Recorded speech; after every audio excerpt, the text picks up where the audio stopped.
گزارش ہے کہ مناظرہ کے بارے میں ارشاد فرمائیے۔ مولانا اشرف جلالی اور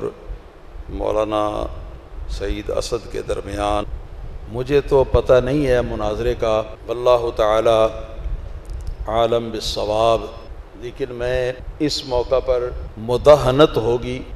اگر میں اپنا موقف جو ہے وہ واضح نہ کروں۔ میرا موقف وہی ہے جو میرے اکابر کا موقف ہے، اور مختصر الفاظ میں اس کا بیان یہ ہے کہ تقریباً 6 عدد صحابہ کرام رضوان اللہ علیہم اجمعین سے یہ حدیث مروی ہے، مختلف الفاظ کے ساتھ مروی ہے، مفہوم تقریباً ایک ہے۔ ان میں سے ایک الفاظ یہ ہیں کہ صحابہ نے عرض کیا متستم بئتا یا رسول اللہ صلی اللہ تعالی علیہ وآلہ وسلم، کہ حضور آپ کب نبی بنائے گئے تھے؟ یہ سوال کس نے کیا؟ صحابہ کرام نے سوال کیا، سرکار کی ظاہر حیات کے اندر سوال کیا، اور سرکار نے اس کا جواب دیا کنت نبیا وان آدم لمنجدل فی طینتہ، کہ جس وقت آدم علیہ السلام اپنے خمیر کی کیفیت میں تھے اس وقت بھی میں نبی تھا، بن چکا ہوا تھا۔ اسی بنا پر ہمارا موقف یہ ہے اور ہمارے اکابر کا کہ رسول اللہ صلی اللہ تعالی علیہ وسلم پیدائش سیدنا آدم علیہ السلام سے بھی پہلے، جس کا صحیح وقت جو ہے وہ اللہ تعالیٰ کو معلوم ہے یا اللہ تعالیٰ کے حبیب صلی اللہ علیہ وسلم کو، آپ کو نبی بنا دیا گیا تھا، اور وہ نبوت حقیقتاً سرکار دو عالم صلی اللہ تعالی علیہ وآلہ وسلم کو حاصل رہی ہے ہمیشہ علی وجہ الاستمرار۔ کوئی وقت ایسا نہیں آیا سرکار پر اس کے بعد کہ جب آپ نبی نہ ہوں، یہاں تک کہ جب سرکار دنیا میں تشریف لائے 40 سال آپ کی عمر ہو گئی، اس عمر کے اندر اللہ تعالیٰ نے جبرائیل علیہ السلام کو آپ کے پاس بھیجا اور حضور نبی کریم صلی اللہ تعالی علیہ وآلہ وسلم کو آگاہ فرمایا کہ حضور اب اللہ تعالیٰ کی طرف سے آپ کے لیے یہ حکم ہے کہ آپ منصب نبوت کے جو فرائض ہیں ان فرائض کو آپ انجام دیجئے۔ اس کو بعثت بھی کہتے ہیں۔ نبوت آدم علیہ السلام کی پیدائش سے بھی پہلے سرکار کو مل چکی تھی، سرکار نبی بن چکے تھے، اور بعثت جس کو کہتے ہیں یعنی لوگوں کی ہدایت اور رہنمائی کا کام شروع کرنا، یہ کام جو ہے یہ ہوا ہے اس وقت شروع جب 40 برس کی آپ کی عمر ہو گئی تھی، تو بامر الہی نبی پاک صلی اللہ تعالی علیہ وسلم نے نبوت کے فرائض جو ہیں ان کو انجام دینا شروع کیا۔ یہ ہمارا موقف ہے اور اس میں کوئی ایچ پیچ نہیں، اور کچھ لوگوں نے بڑی کلا بازیاں اس پر کھائیں اور کھا رہے ہیں۔ ایک تو میں نے سنا ہے کہ یہ کہا جا رہا ہے کہ کنت نبیا، جو سرکار کا یہ فرمانا نا کہ میں اس وقت نبی تھا، تو یہ نبی جو ہے نا یہ اس کا مادہ جو ہے وہ نبوت والا مادہ نہیں، بلکہ اس کا اس مادے سے تعلق ہے جس کا معنی ہوتا ہے اعلیٰ اور عرفہ ہونا، تو نبی کا معنی ہوگا اعلیٰ اور عرفہ، تو معنی اب کیا بنا کنت نبیا و آدم و ان آدم لمنجدل فی طینتہ، کہ میں اس وقت بھی عرفہ و اعلیٰ تھا جب آدم علیہ السلام اپنی خمیر اور اپنی مٹی جو ہے اس کے تیار ہونے کے مرحلے کے اندر تھے۔ ایک اس کا یہ معنی کرتے ہیں، شرم نہیں آتی ان لوگوں کو کہ صاف صاف سیدھی سیدھی بات ہے، صحابہ کرام نے اسی نبوت کے بارے میں سوال کیا تھا کہ جس نبوت کا نبی پاک صلی اللہ علیہ وسلم نے اظہار اس کا 40 سال کی عمر میں کیا ہے، اسی نبوت کے عرف کے اوپر صحابہ کرام نے یہ سوال کیا تھا۔ اب اس کو موڑ کر کوئی دوسرا معنی نکال لو مرزا غلام احمد قادیانی کی طرح، تو یہ چیز جو ہے یہ ہرگز وہ درست نہیں ہے۔ اور یہ کہ بعض حضرات جو ہیں وہ انہوں نے یہ بھی کہا ہے کہ اس سے مراد وہ روح کو نبوت ملنا ہے، کیا روح کو نبوت ملنا اس سے مراد ہے، یعنی وہ روحانی نبوت تھی، وہ روح کو وہ نبوت عالم ارواح کے اندر وہ ملی تھی، اور اب اس کے بعد وہ باقی نہیں رہی، کیونکہ دنیا میں جب آپ تشریف لائے ہیں تو روح اور جسم دونوں کا مجموعہ آپ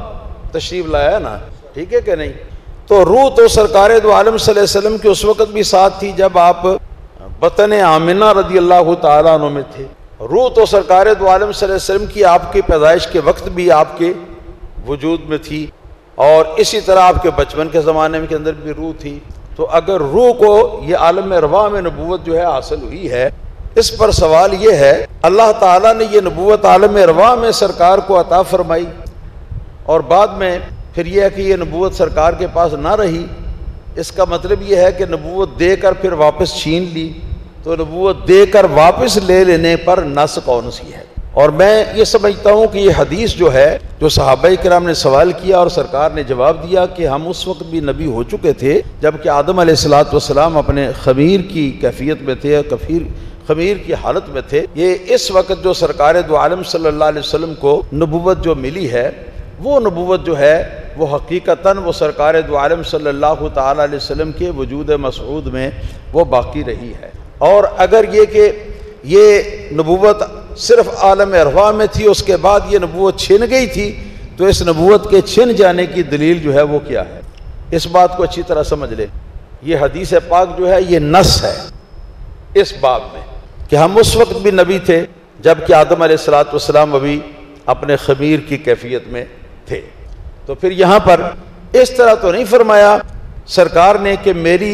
روح اس وقت نبی تھی جب آدم علیہ السلام پیدا ہوئے تھے. جب آدم علیہ السلام جو ہیں وہ ان کو خمیر کی حالت میں تھے، تو اس سے پہلے بھی ہماری روح جو ہے نا وہ نبی بن چکی تھی. یہ تو سرکار نے نہیں فرمایا. جی تو سرکار دو عالم صلی اللہ تعالی علیہ وسلم کے بارے میں یہ سمجھنا کہ سرکار کو نعوذ باللہ ثم نعوذ باللہ یہ کہنا بھی اچھی طرح نہیں آیا، اور فرمایا کنتو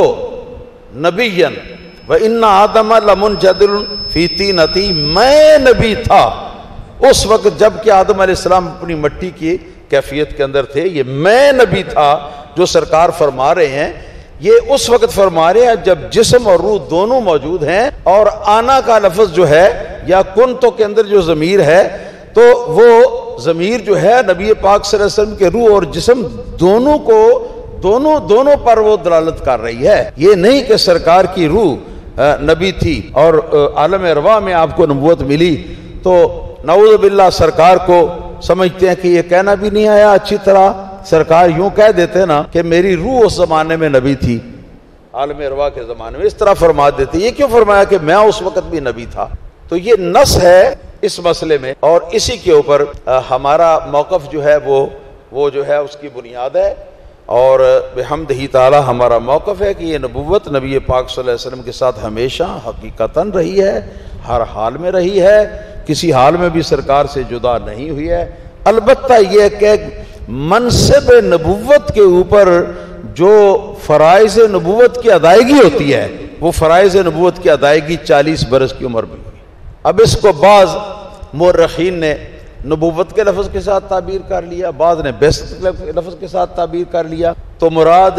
یہی بات ہے کہ نبی پاک صلی اللہ تعالی علیہ وآلہ وسلم کی بعثت مبارکہ، یعنی یہ کہ نبوت کے جو فرائض ہیں ان کی انجام دہی کا جو معاملہ ہے، وہ نبی پاک صلی اللہ علیہ وسلم کو 40 برس کی عمر کے اندر اللہ پاک کی طرف سے سپرد فرمایا گیا اور اس کا حکم دیا گیا. یہ ہمارا موقف ہے، اور میرا خیال ہے کہ یہ بالکل واضح ہے، اس لیے کہ نبی کریم صلی اللہ علیہ وسلم اول بھی ہیں اور آخر بھی ہیں. اور اس کا مفہوم جو ہے وہ یہی ہے کہ نبی کریم صلی اللہ تعالی علیہ وآلہ وسلم کو سب نبیوں سے پہلے آپ کو اللہ تعالیٰ نے نبوت عطا فرمائی تھی، مگر سرکار کو دنیا میں بحیثیت نبی ہونے کے جو بھیجا گیا ہے تاکہ نبوت کے فرائض انجام دیں، تو وہ سب نبیوں کے اخیر میں ہوا ہے. یہ نہیں کہ سب نبیوں سے کے اخیر میں سرکار کو نبوت ملی ہے، ورنہ وہ حدیث کدھر جائے گی؟ اس حدیث کے بقیے جو ہیں وہ ادھیڑنے پڑیں گے، اس کی دھجیاں بکھیرنی پڑیں گی، پھر جا کے کہیں جا کے تو ان کا موقف ثابت ہوگا. تو خاتم النبیین پر ہونے میں اس بنا پر کوئی حرف لازم نہیں آتا، کیونکہ ہمارا مقصد یہ نہیں ہے کہ 40 برس کی عمر میں سرکار کو نبوت ملی، بلکہ سرکار نے نبوت کا اظہار فرمایا 40 برس کی عمر میں. 40 برس کی عمر میں سرکار کو حکم ملا کہ اب آپ اپنی نبوت کا اعلان فرما دیں، تو آپ نے اعلان فرما دیا. تو یعنی حضور کی نبوت کا ظہور اور نبوت کے فرائض کے انجام دہی کا جو معاملہ ہے، یہ معاملہ تمام انبیاء علیہ الصلوۃ والسلام کے بعد وقوع پذیر ہوا ہے۔